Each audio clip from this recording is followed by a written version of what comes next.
Tess, Colton, good morning. We know it can be pretty tough to get your first career job out of college when you're just trying to network and try to find what you want to go into. So we spoke to job expert Ryan Naylor about this. He says nowadays everybody has the perfect resume. You could thank ChatGPT or AI for that, who can edit your resume to perfectly fit an opening that you see on websites like Indeed or LinkedIn. So what could you do to stand out and make it to the first round of interviews?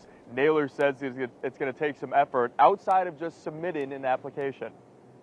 If you're submitting your resume to a number of different places and never hearing back, chances are it's not personalized enough and the follow through isn't there, because you're going against candidates who everyone else is going to be using AI at the same time. I would drop them a friendly email, and after a week or so I would leave a voicemail on their company line introducing myself and explaining how excited I am about the opportunity.